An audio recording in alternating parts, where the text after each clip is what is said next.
अब देखिए यहां पर हमने एक लिखा है गुफ कराल। मैं एक एक को बोल देता हूं, आप नोट कर लीजिएगा। गुफ कराल और बुर्ज होम इन कश्मीर, ये नॉर्दर्न इंडिया का एग्जाम्पल है। गुफ कराल और बुर्ज होम। गुफ कराल क्या है? यहां कुम्हार की गुफा मिली थी, तो कुम्हार की गुफा के कारण इसको गुफ कराल कहा गया।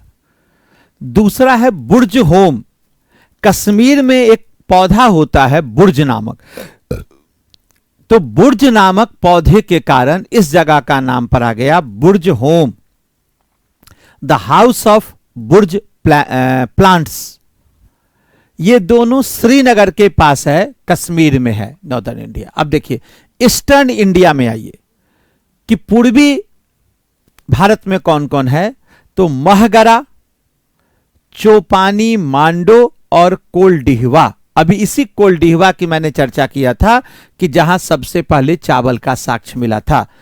महगरा, चौपानी, मांडो, कोलडिहवा इन बेलन वैली, बेलन घाटी में ये स्थान है। महगरा, चौपानी, मांडो, कोलडिहवा इन बेलन वैली। बेलन वैली अभी मैंने बताया था Allahabad. Chirand in Bihar, Chirand Saran district, Bihar, eastern India में।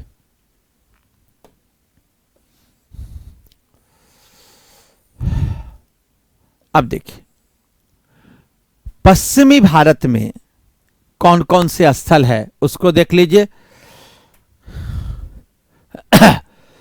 किलीगुल मोहम्मद, किलीगुल मोहम्मद, गुमला। ये किलीगुल मोहम्मद किसी व्यक्ति का नाम नहीं है, जगह का नाम है। राना घुंडई, मैपिंग के लिए आपके यहां एक अलग टीचर आते हैं जो मैपिंग कराते हैं, वो आपको मैपिंग करा देंगे, ठीक है। वो आपके यहां अलग शिक्षक है जो आपके यहां मैपिंग कराएंगे। राना घुंडई, अंजीरा, मुंडी गाक, मेहरगढ़। चूंकि आईएएस के प्रीलिम्स में जो क्वेश्चन आते हैं ना वो इसी प्रकार से आते, तो जैसे क्वेश्चन आते वैसे हमने बता दिया कि कौन सा किस इलाके में। इन कच्छ प्लेन, कच्छ के मैदानों में ये मिलते हैं। किलीगुल मोहम्मद, गुमला, राना घुंडई, अंजीरा, मुंडीगाक, मेहरगढ़। आपको याद होगा मेहरगढ़ का मैंने जिक्र किया था, इसी मेहरगढ़ में फूड प्रोडक्शन का प्राचीनतम साक्ष्य मिला था। मेहरगढ़ फूड प्रोडक्शन का प्राचीनतम साक्ष्य यहीं से प्राप्त हुआ था, मेहरगढ़।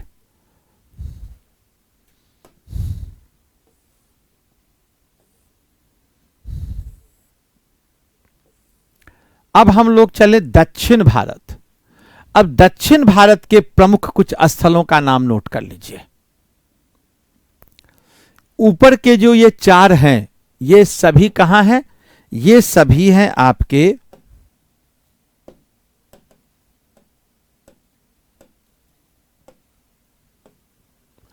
अरे भैया ये सब क्यों आ गया?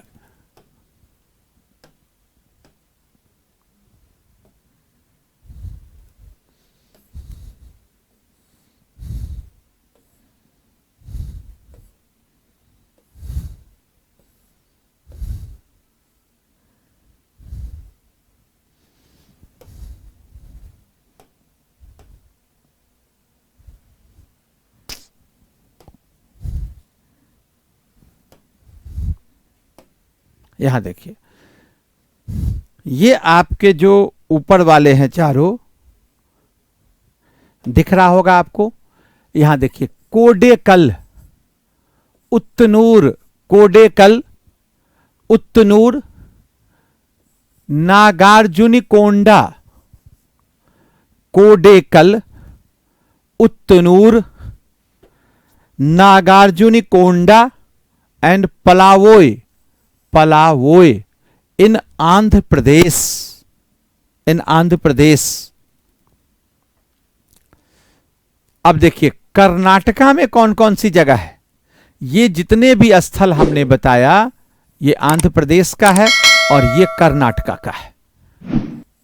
टोक्कलकोट्टा, टोक्कलकोट्टा, मास्की,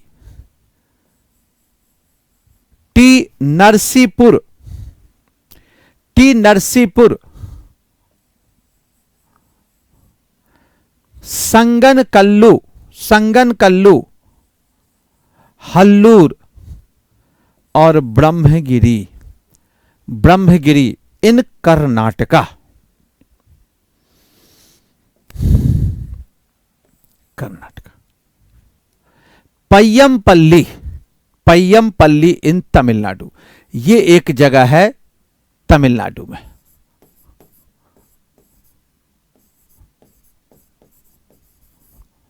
पय्यमपल्ली।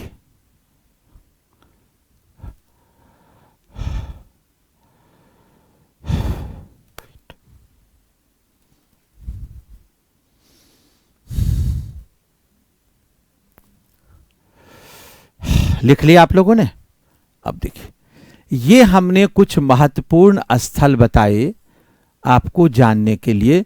चूंकि नवपाषाण काल एक बहुत ही महत्वपूर्ण काल है, इसलिए आपने देखा कि कुछ हमने बताया आपको जो नॉर्दर्न इंडिया में है, ईस्टर्न इंडिया में है, ये वेस्टर्न इंडिया में है, पश्चिमी भारत में है, और ये आपका दक्षिणी भारत में है। आंध्र प्रदेश, कर्नाटका से तमिलनाडु तक।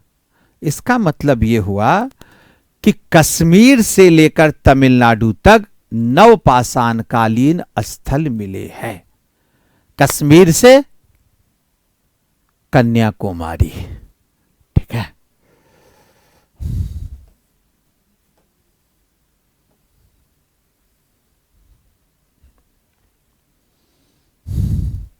अब देखिए, अब इसमें कुछ तथ्यात्मक चीजें हैं, उसको आप नोट डाउन कर लीजिए।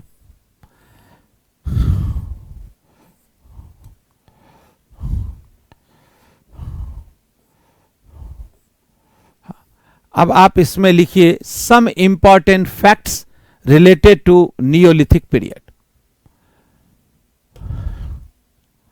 सम important facts related to neolithic period. नवपाषाण काल से संबंधित कुछ महत्वपूर्ण तथ्य।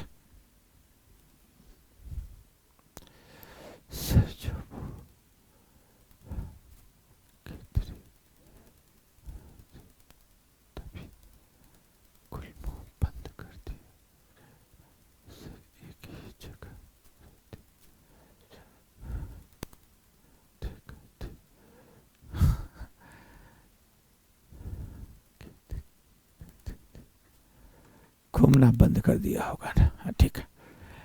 अब देखिए सर जॉन लुबाक, पहला पॉइंट लिखिए। सर जॉन लुबाक ने अपनी पुस्तक द प्री हिस्टोरिक टाइम्स में पहली बार नियोलिथिक शब्द का प्रयोग किया। Sir John लुबाक first time mention the term Neolithic in his book The Prehistoric Times. Sir John Lubbock first time used the term Neolithic in his book The Prehistoric Times. Sir John लुबाक ने अपनी पुस्तक the prehistoric times में पहली बार Neolithic शब्द का प्रयोग किया। यानी कि अगर ये फैक्चुअल चीज पूछा जाए कि नवपाषाण काल शब्द का प्रयोग पहली बार किसने किया, तो सर जॉन लुबाक ने। अब देखो एक और पुरातत्वविद हैं गॉर्डन चाइल्ड। गॉर्डन चाइल्ड ने नवपाषाण काल को नवपाषाणिक क्रांति की संज्ञा प्रदान की। वस्तुतः इस काल में मानव खाद्य संग्राहक से खाद्य उत्पादक बन गया। इन्होंने कौन सा शब्द कहा? नवपाषाणिक क्रांति।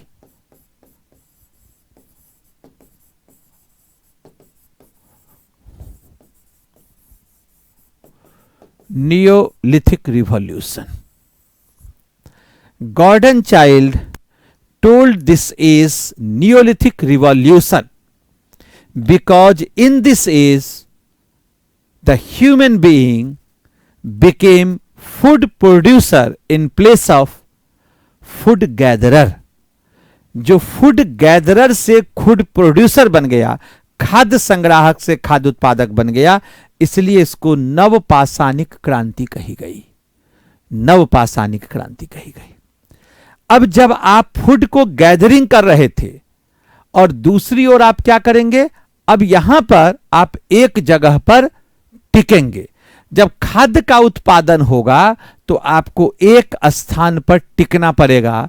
तो आगे हम बताएंगे आपको कि नवपाषाण काल में पहली बार सेटल्ड लाइफ की शुरुआत हुई, स्थिर जीवन आया। पहले जीवन क्या था? नोमैडिक लाइफ था, नोमैडिक घुमंतु जीवन था, बंजारों का जीवन था। अब वो एक स्थान पर टिककर रहने लगे।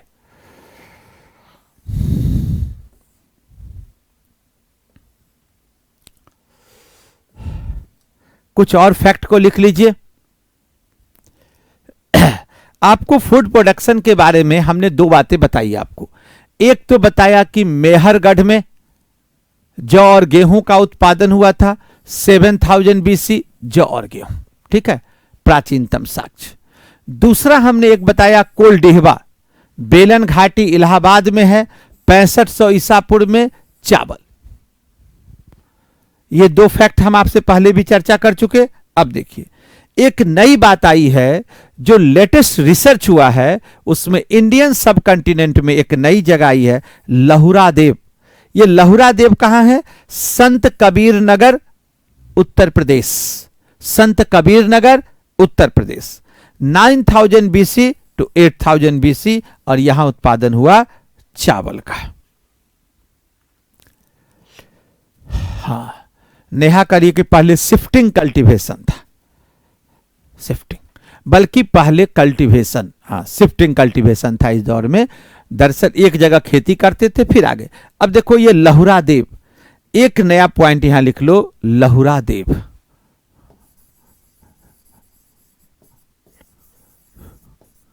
लहुरा देव यूपी,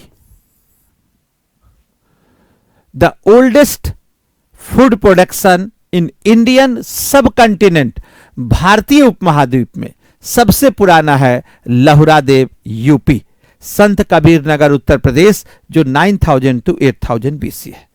अब एक बात आप समझ लो, जब आप आईएएस का एग्जाम दोगे, चूंकि ये क्लास हमारा चल रहा है आईएएस के लिए, तो आईएएस का एग्जाम दोगे तो इस डेटा का प्रयोग करना, राइट। लेकिन अगर आप यूपीपीसीएस का एग्जाम दोगे तो यूपीपीसीएस में आप इस फैक्ट का उपयोग कर लेना। लेकिन ये जो फैक्ट है लहुरा देव वाला, ये अभी राष्ट्रीय स्तर पर मान्यता प्राप्त नहीं हुआ है।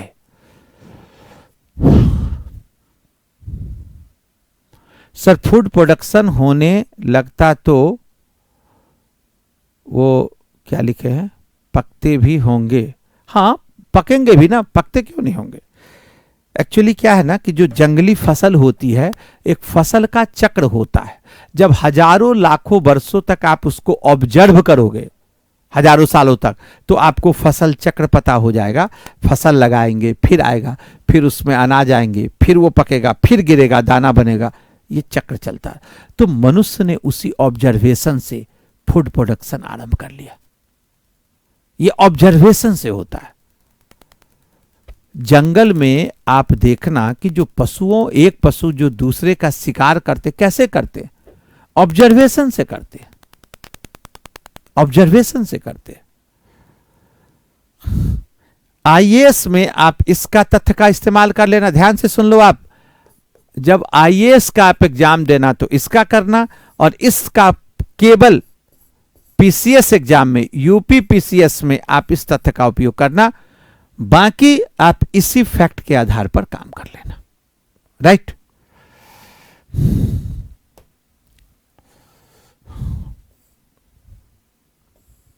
अब सुनिए, जब आप खेती करेंगे, पशुपालन करेंगे, तो होगा क्या?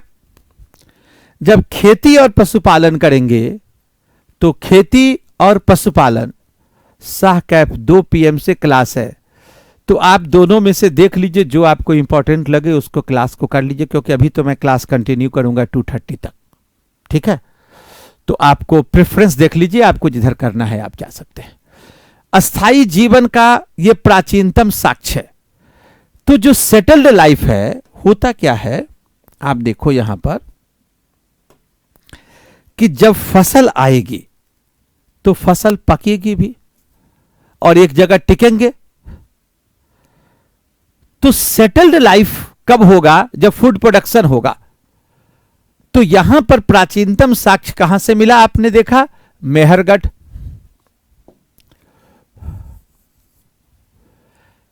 चूंकि यही फूड प्रोडक्शन का साक्ष्य मिला। दूसरा आप देख लो किली गुल मोहम्मद, कच्छ का मैदान, और तीसरा कालीबंगा, राजस्थान। अस्थाई जीवन मिलेगा आपको 7000 BC Mehrgarh, Kiligul Mohammad 4000 BC, Kalibangan 3500 BC। Settled life यहां पर मिल जाएंगे। अब यहां देखो, जब फूड प्रोडक्शन होगा तो जरूरत इस बात की होगी कि उसको रखा कहां जाए, कहां रखा जाए। और जब रखा कहां जाए तो बर्तन बनाएंगे। बर्तन किसके होंगे? मिट्टी के बर्तन होगा। और जो मिट्टी का बर्तन होगा उसी को हम कहते हैं मृदभांड। यहां देखिए, तो मृदभांड कहां से मिला? अब यहां देखो, pottery, the oldest evidence of pottery, pottery, मृदभांड। यह कहां है? चोपानी मांडो, बेलन घाटी, इलाहाबाद 5000 BC।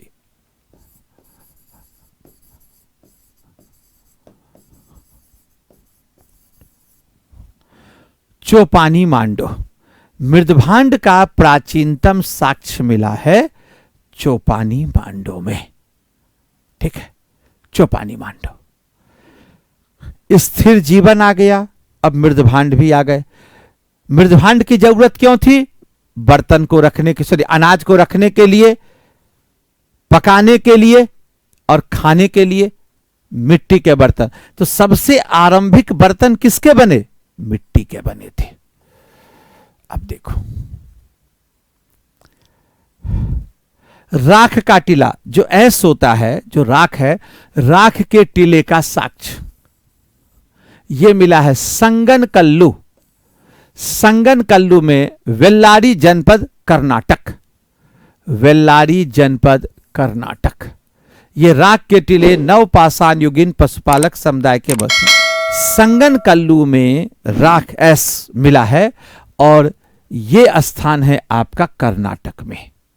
और एक गौशाला का साक्ष्य मिला है जहां पर गाय रखा जाता था, गौशाला, महगरा। यह मिला है बेलन घाटी, इलाहाबाद 5000 BC, बेलन घाटी, इलाहाबाद 5000 BC। गौशाला का साक्ष्य, गौशाला का साक्ष्य। अब एक चीज और देखिए, पाषाण और हड्डी के उपकरण, पत्थर है और जो बोन है, इनके उपकरण काफी मिले हैं। कहां कहां से मिले हैं? तो यहां देखिए, एक है आपका बुर्ज होम और दूसरा चिरांद।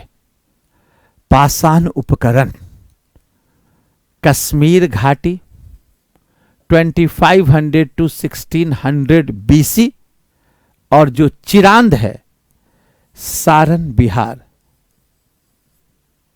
2500 BC to 1600 BC। हिरन के सिंगों के औजार, ये कहां मिला? ये मिला है चिरांद, सारण बिहार। और गर्तावास, गर्तावास का मतलब होता है गड्ढे के नीचे रहना, मिट्टी में गड्ढे खोद कर रहना। इसका प्रमाण मिला है बुर्जहोम, कश्मीर घाटी, और दूसरा गुफकराल, कश्मीर घाटी। ये सब कुछ तथ्य हैं जो एंशिएंट इंडियन हिस्ट्री से संबंधित हैं। ये पाषाण का, नवपाषाण से है कि पाषाण और हड्डी के उपकरण कहां मिले हैं। हिरन के सिंग के औजार कहाँ मिले चिरंद में, और गर्तावास का प्रमाण कहाँ से मिला, तो ये बुर्जहोम और गुफकराल में मिला है।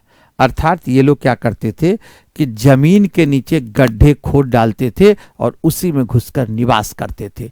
इसको पिट ड्वेलिंग यानी कि गर्तावास कहते हैं।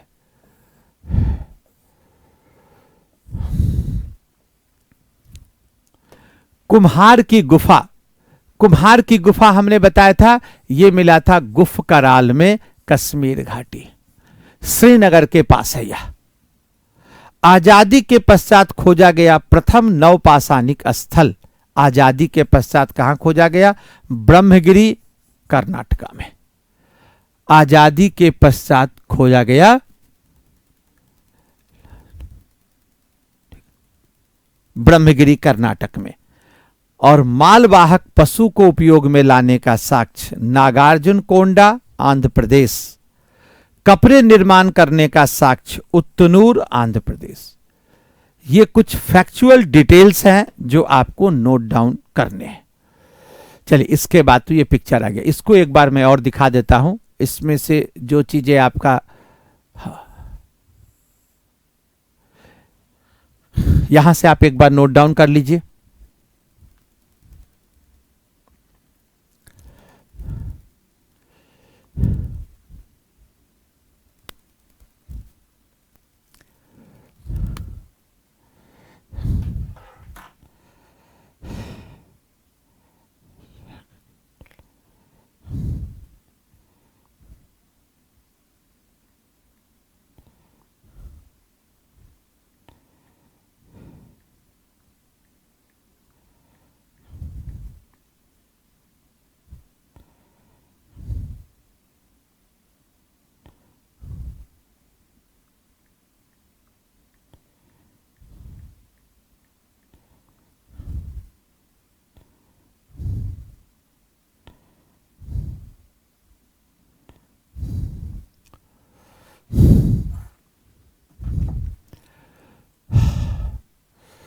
गौशाला महगरा एक तो आपका यहां है,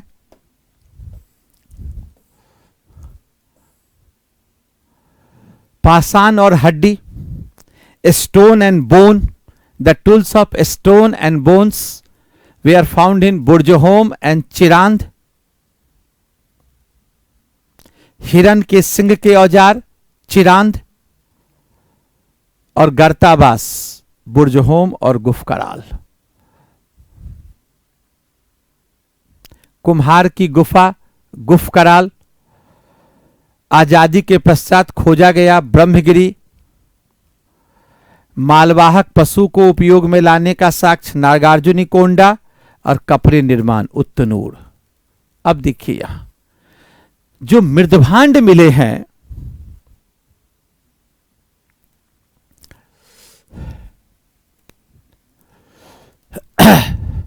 इंडिपेंडेंस वाली एक मिनट,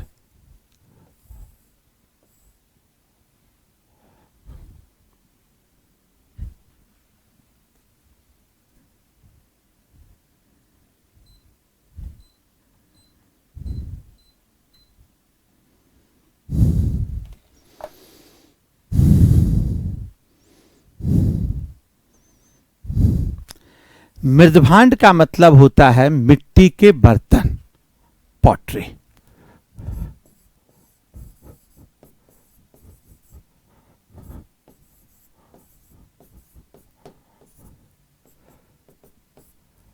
मृद का मतलब होता है मिट्टी, भांड का मतलब बर्तन, मृदभांड पॉटरी। ये सब कहां से मिले हैं, ये सब मिले हैं बुर्जहोम में।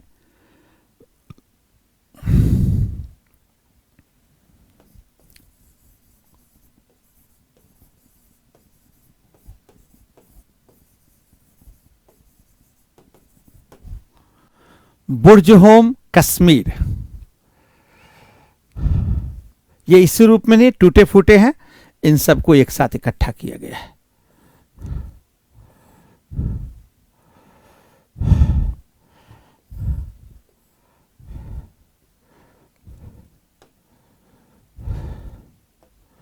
अब एक बात और, जब आप दक्षिण भारत में जाएंगे, मान लीजिए आप ये पहुंच गए साउथ इंडिया, तो साउथ इंडिया में आप देखेंगे कि वहां पर जो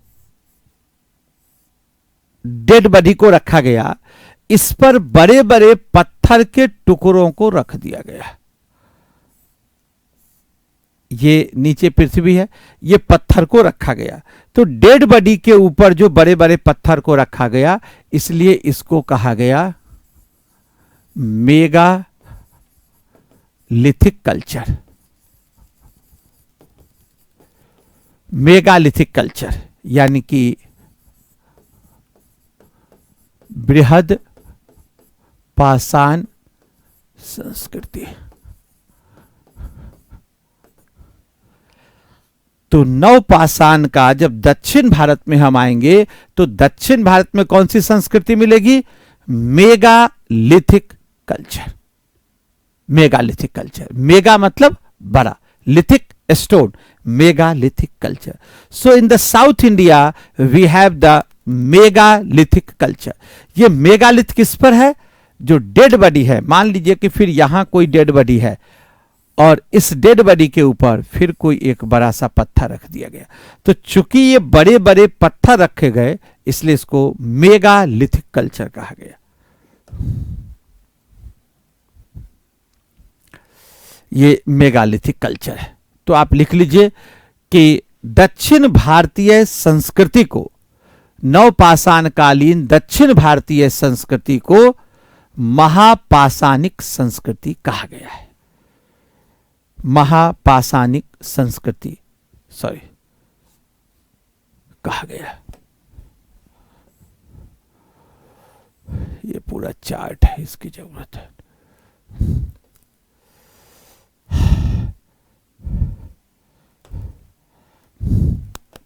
अब देखिए, अब आपको एक इंपॉर्टेंट टॉपिक में बता रहा हूं, वो क्या है?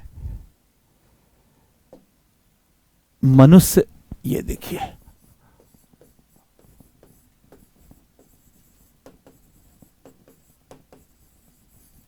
रॉक पेंटिंग,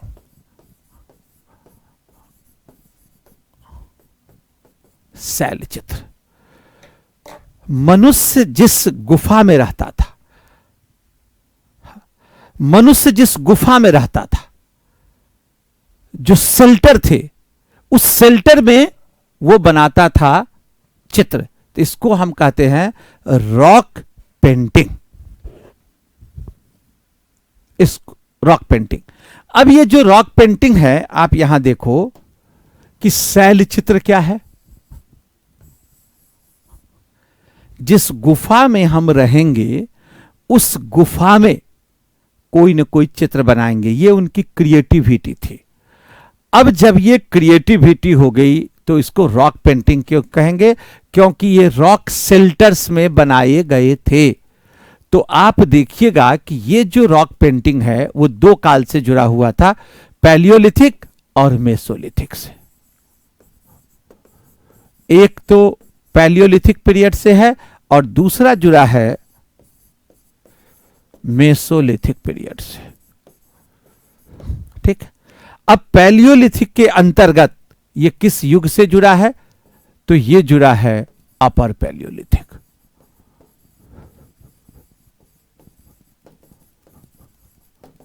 अपर पैलियोलिथिक पीरियड।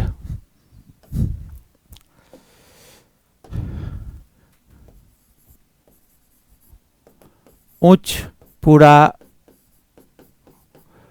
पुरा पाषाण काल से ये जुड़ा हुआ है। और दूसरा ये मेसोलिथिक है, मध्य पाषाण काल से जुड़ा है।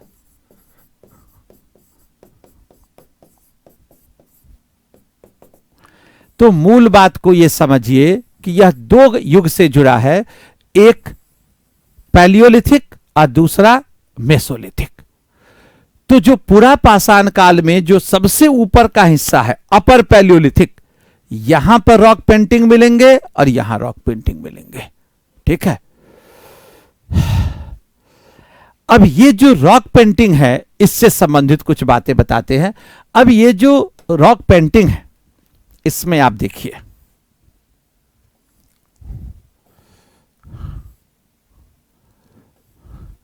ये रॉक पेंटिंग कहां कहां से मिला, पहले हम इसको चर्चा कर लें। आप इसमें से जगह का नाम नोट कर लीजिए कि ये रॉक पेंटिंग कहां कहां से मिले। ये आपको जगह है 5 जगहों पे। मैं इसको इंग्लिश में भी लिख देता हूं, यहां देखिए।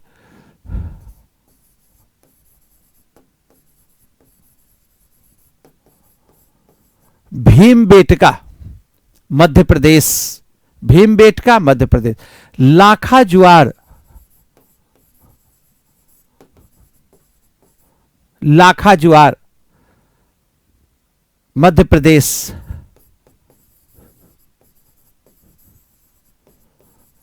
आदमगढ़ मध्य प्रदेश।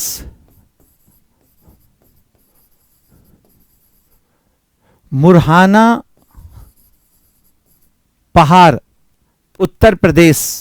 एंड कुप्पागल्लू,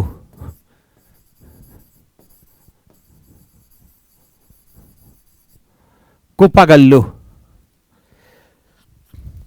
ये 5 जगहों से ये साक्ष्य मिले हैं। इसमें सबसे महत्वपूर्ण है भीमबेटका, रायसीना डिस्ट्रिक्ट नियर भोपाल मध्य प्रदेश। ये 5 जगह को नोट कर लीजिएगा, यहां से प्रश्न बनेगा आपका। भीमबेटका, यहां देख लो, भीमबेटका, लाखा जुआर, आदमगढ़, मुरहाना पहाड़, कुप्पागल्लू। ये 5 जगह है जहां से ये प्राप्त हुए हैं। ठीक है, लिख लिया आप लोगों ने। अब देखो, इसमें ये जो 5 जगह मिले हैं उसमें 3 तो आपको मध्य प्रदेश में है और 1 उत्तर प्रदेश में, 1 कर्नाटका में। 3 मध्य प्रदेश, 1 उत्तर प्रदेश और 1 कर्नाटका में। ये 5 जगहों से प्राप्त हुए हैं। अब इसमें किन रंगों का प्रयोग किया गया है हम वो भी आपको बता रहे हैं।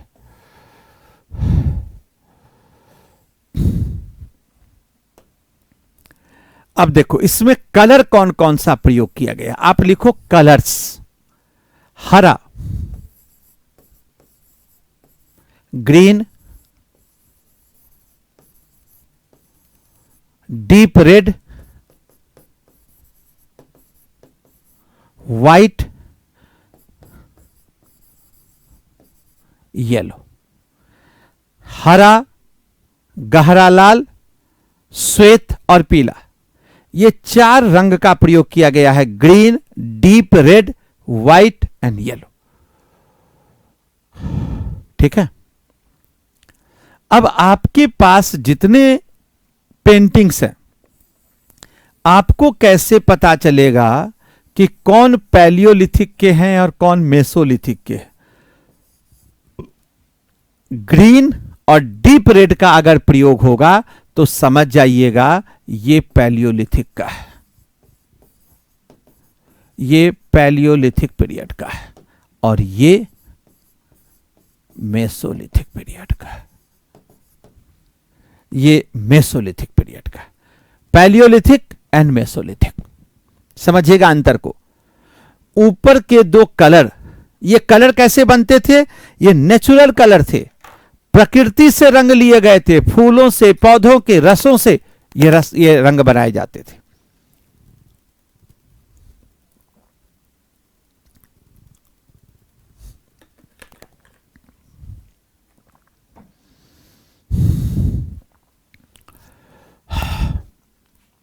ठीक है, green, deep red, white, yellow, ये बनाए गए।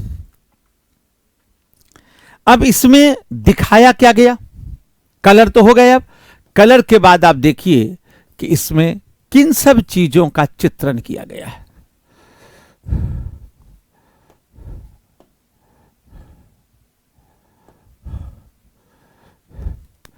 नृत्य करते हुए, डांसिंग, दौड़ते हुए, रनिंग, शिकार करते हुए, हंटिंग,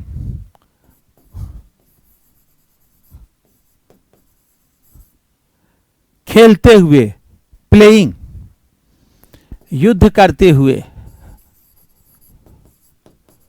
फाइटिंग। मोटे तौर पर ये 5 प्रकार की गतिविधियों में लिप्त थे। नृत्य करते हुए, जैसे जब शिकार उकार करके आ जाते होंगे तब बल्ले दी बल्ले दी बल्ले करते होंगे, अपना डांस एक नेचुरल एक्सप्रेशन है। दौड़ते हुए, चूंकि ये शिकारी जीवन था, दौड़ते हुए, शिकार करते हुए, तो इनका प्रोफेशन ही था, प्रोफेशन के लिए दौड़ना पड़ेगा। जब खाली समय आएगा तो खेलेंगे एंजॉयमेंट के लिए, और युद्ध करते हुए। तो हंटिंग, फाइटिंग, रनिंग, आप देखिएगा एक तरह के प्रोफेशन है। डांसिंग और प्ले, ये व्यक्ति अपने जो एक स्पेयर टाइम होता है, लेजर टाइम होता है, उसके लिए कर रहा था। ये गतिविधियां हैं। कहां कहां मिला? तो 5 जगह का हमने जिक्र किया। इसके बाद हमने बताया किस किस कलर का प्रयोग किया, तो 4 कलर बताया। इनकी एक्टिविटीज क्या थी, important activities in the rock painting, तो ये 5 प्रकार के ये एक्टिविटीज थी। ठीक है, dancing, running, hunting, playing, fighting.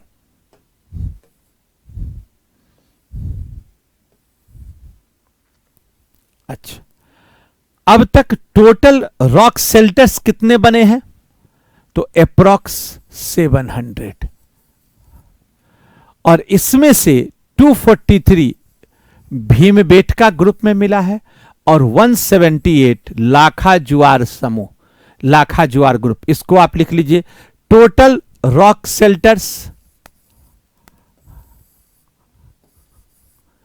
Approx 700, 243 Bhimbetka, 178 लाखा जुआर।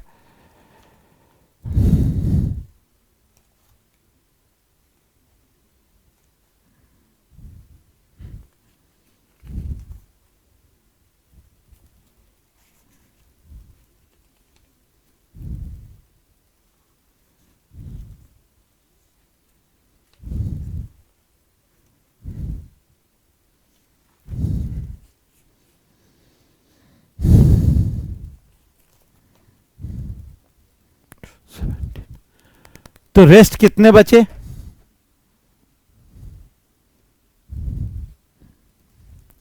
217।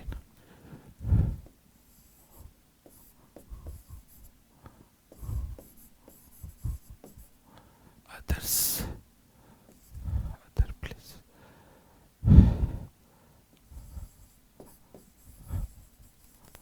Other places.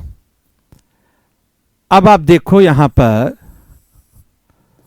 आपको हमने टोटल 5 जगह बताए थे। भीमबेटका में 243, याद रख लेना। लाखा जुआर में 178, और बाकी जो 3 जगह बचे उसमें 279। अब यहां पर एक बात और ध्यान रखो, ये जितने भी पेंटिंग्स हैं इसमें पशुओं का चित्रण बार बार हुआ है, क्योंकि उनके जीवन में इनका बड़ा महत्व था। पक्षियों का भी चित्रण है, लेकिन ज्यादातर जो पक्षी हैं उसमें से वो सब मांसाहारी है। अनाज पर जीने वाले पक्षियों का चित्रण नहीं हुआ है, पर्चिंग बर्ड्स। अब आप मुझे ये बताइए कि अनाज पर जीने वाले इनका वर्णन क्यों नहीं हुआ है?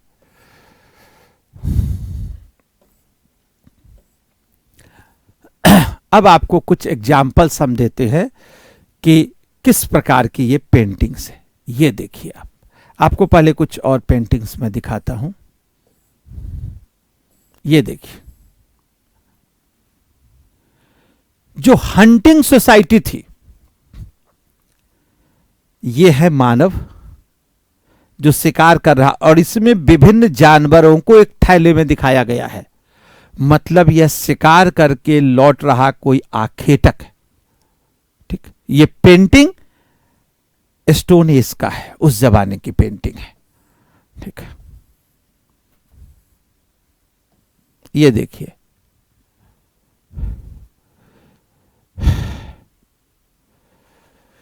ये देखिए किस एक्शन में है ये दोनों।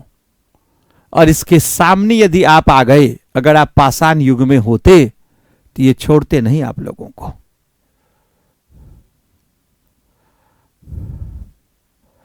हाँ, उसका सही आंसर दिया, नो। पूजा ने बहुत अच्छा जवाब दिया। अनाज पर जीने वाले पक्षी क्यों नहीं मिले? क्योंकि उसमें फूड प्रोडक्शन नहीं होता था। फूड प्रोडक्शन का संबंध है नियोलिथिक काल से, और ये पेंटिंग है आपका पैलियोलिथिक मेसोलिथिक। अब देखिए भीमबेटका समूह में ये देखिए ये मिला, ये भीमबेटका का है। यहां देखिए लाखा ज्वार से ये पेंटिंग मिली है। ये विभिन्न गतिविधियों में आप देखिए, ये पशुओं का चित्रण है इसमें, और सभी रनिंग पोजीशन में। इसके शरीर में ये तीर लगा है, मतलब ये शिकार को दर्शा रहा है।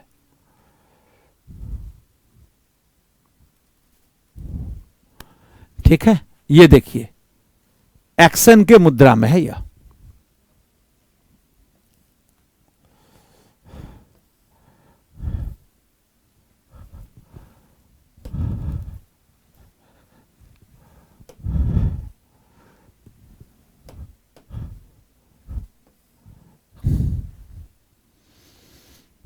आप लोगों को दिखाई दे रही है तस्वीरें?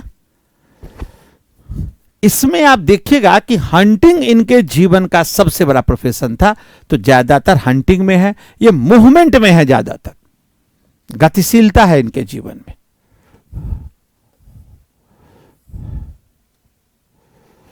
ये लाखा ज्वार समूह का है। ये सुअर को आहार दिया जा रहा है, भोजन दिया जा रहा है इसमें। ये देखिए, ये भी लाखा ज्वार का है। यह एक पारिवारिक जीवन का चित्रण है। जैसे आप घर में बैठे रहते हैं, आराम से बैठ रहे हैं, कोई भोजन कर रहा है, कोई चिंतन की मुद्रा में है। देखिए ये चिंतन की मुद्रा में है। जब सिविल सर्विसेज का एग्जाम देंगे ना, तो आपको भी 10 तरह के सवाल आते होंगे, तो आप क्या करते हैं? चिंता करते हैं, चिंतन नहीं करते। आपको करना क्या है? चिंतन, थिंकिंग प्रोसेस। देखिए पाषाण युग के लोग, और यही पाषाण युग के लोग धीरे धीरे डेवलप होते हुए कहां पहुंच गए? मिसाइल के युग में पहुंच गए। ये देखिए मछली दिख रहा है, इसका मतलब है कि फिशिंग प्रोफेशन आ चुका था। फिशिंग किस युग में आया? मेसोलिथिक में, मेसोलिथिक में आया। ठीक है, यही है आपका।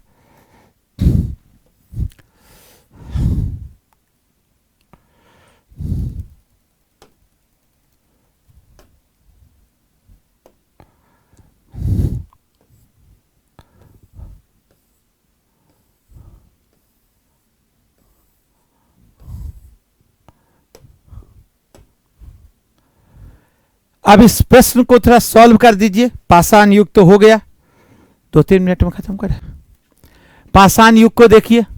Consider the following statement regarding early humans. अब देखिए ये प्रश्न है, इस प्रश्न को सॉल्व करना है। कर लेंगे। One of the well-established fact in that the earliest human fossils found in Africa dates back to about 4.2 million years. As per the human fossils found, so that the earliest human beings were shorter in height and had a small brain. The fossils of various periods and stages of human development have been found from many parts of the world like Africa, China, Java, Sumatra and Southern Europe. अब ये देखिए, ये 3 statement है। अब इसका answer कीजिए आप लोग। आंसर सी, राजेश कुमार सिंह ने सी दिया। अगर आप लोग इसका हिंदी का प्रश्न देखना चाहते हैं तो हमारे पास इसके हिंदी के भी प्रश्न हैं, आप कहें तो मैं दिखा दूं। ये देखिए, ओनली ए। अच्छा, आपसे मैंने कहा था, कुछ बात याद है कि 42 लाख वर्ष पुराना है, आपको मैंने कहा था।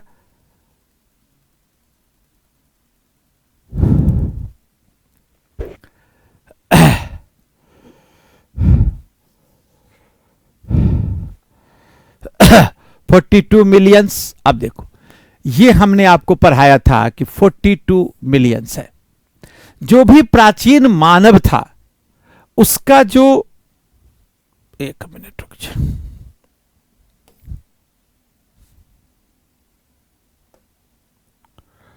यहां देखो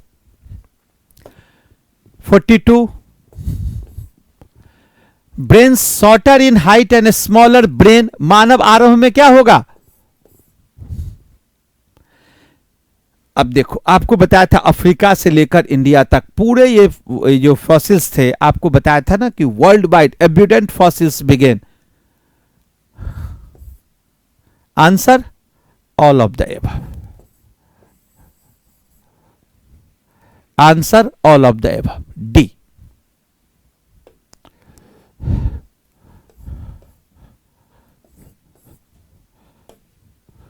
दो मिनट हो गया। In which of the following Indian valley the early hominid fossils have been found?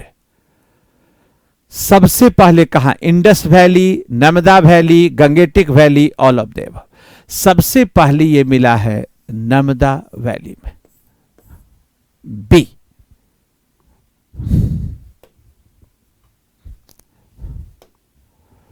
Consider the following statements regarding the earliest Paleolithic tools. अब देखो, the beginning of the use of tools, the human has been a unique phenomena and may be said to have laid the foundation of science of use of tools and machines of the aid of human in the various individuals. The regular use of tools beginning 2.6 million years ago in East Africa is well attested and accompanies many earlier and later hominid fossils.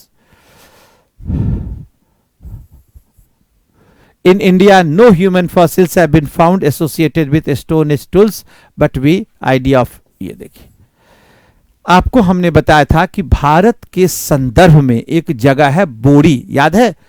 Pune district. ये जो तीनों statement है कहां से संबंधित है? बोरी। बोरी हमने आपको पहले दिन क्लास में बताया था, पुणे डिस्ट्रिक्ट, महाराष्ट्र। और यहां से जो फॉसिल्स, जो उसका साक्ष्य था, वो 14 लाख वर्ष पुराना था। वही लिखा गया है फॉसिल्स। सॉरी, 4, इसको हटाइए, इसमें तो इसका विकल्प ही गलत है। अच्छा, ये पेज उधर नहीं जाते क्या? ये स्लाइड ही में जा रहा है, ऐसे नहीं जा रहा। इस प्रश्न को पढ़ें।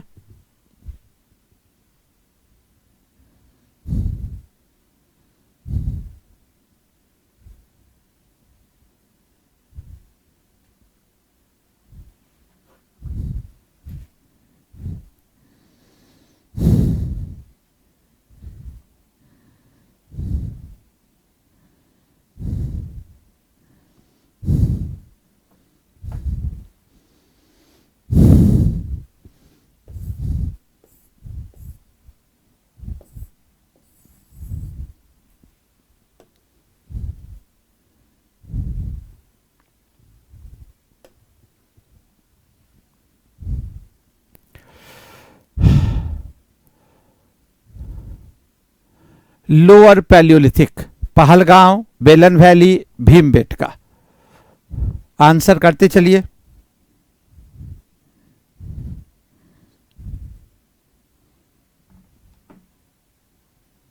सिक्स्थ,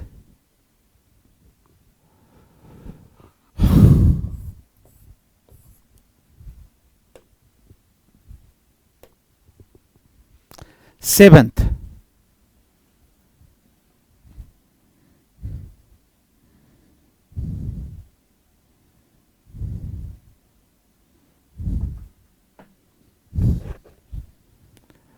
लोअर पैलियोलिथिक कल्चर से संबंधित है, हिंदी में भी ये प्रश्न है।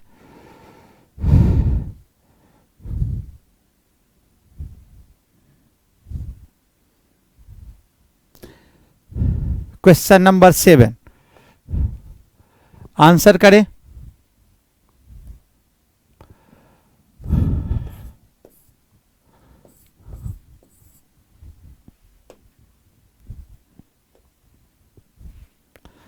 Question number 8,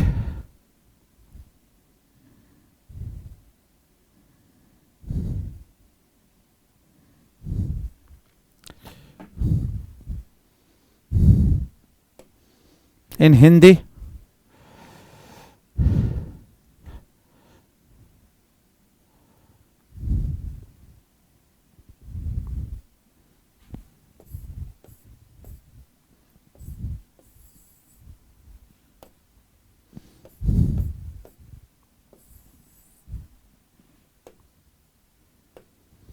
And the last question, which of the following sites is not belong to Middle Paleolithic culture?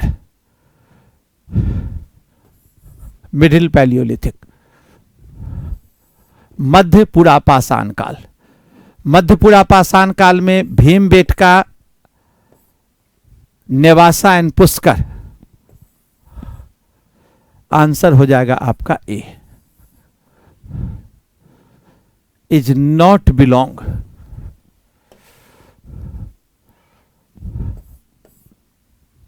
बेलन घाटी, ठीक है।